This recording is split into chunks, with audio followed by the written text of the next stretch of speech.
Happy Monday. Today is Monday, February the 8th, 2021, and today's daily Bible readings come to us from Psalm 102, 12 through 28, 2 Kings 4, 8 through 17, and then, also 32 through 37, and then Acts 14, 1 through 7, and I'm going to take a look at Acts 14, 1 through 7, and I'm going to talk about how the show must go on, right, in the face of hardships and turmoil and things like that you got to keep doing what you're doing.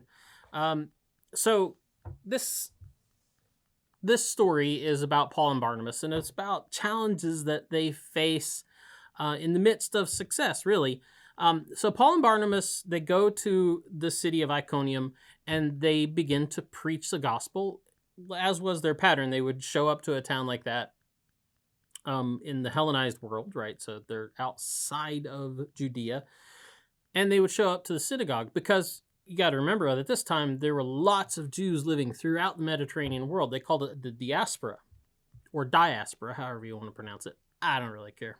Anyway, but Paul and Barnabas, they would show up in these towns, and then first thing they would do is find the synagogues and proclaim the good news that God had indeed sent his Messiah, and this Messiah's name was Jesus, and he was from Nazareth, and he had been put to death and been raised from the dead by God himself, right? And so that the kingdom was here and all the good news of that. So they would preach the gospel. That was the gospel, the good news. And so they show up in Iconium, and they do what they normally do, and they go to the synagogue, and they proclaim the good news of the gospel. It's kind of redundant. The gospel means good news. And it says that Jews and Gentiles both responded very well. Many began to believe in Christ.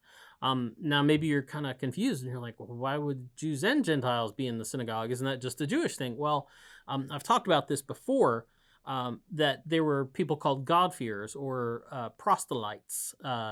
They were people that were attracted to they were Gentiles, Greek-speaking people that were attracted to the moral code of the Jewish law. Ancient Greek people, ancient Roman people, they were actually more interested in that than we might realize or give them credit for.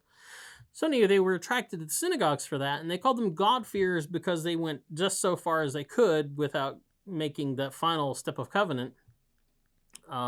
Reference Galatians. And they would be attached to the synagogues. They would go and they do everything, and they would listen to the law. They would practice the law.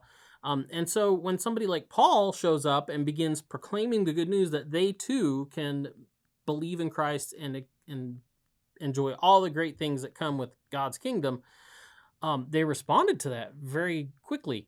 So the gospel meets with great success. Many Jews and Gentiles believe in Christ. And it got people's attention. But that's not always such a good thing, is it? It got the wrong kind of attention from some people. Jews and Gentiles both. We're told that both Jews and Gentiles were saved, but we're also told that both Jews and Gentiles were enraged by what Paul and Barnabas were talking about and teaching. And so it became necessary for them to leave rather quickly. So Paul and Barnabas, they're about to get stoned. Like literally. Like people going to throw rocks at them. That's what that means. But here's the thing. They don't stop preaching the gospel. They don't back off and say, we didn't understand. Oh, we understand you're really mad. We'll not preach the gospel anymore. Is that okay? We'll stop proclaiming the good news of Christ.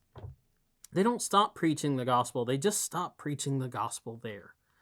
And maybe you think, well, that sounds like a cop-out too. But they're doing what Christ advised the original disciples to do when he sent them out and said, if anybody rejects you, shake the dust off your feet and go on to the next place.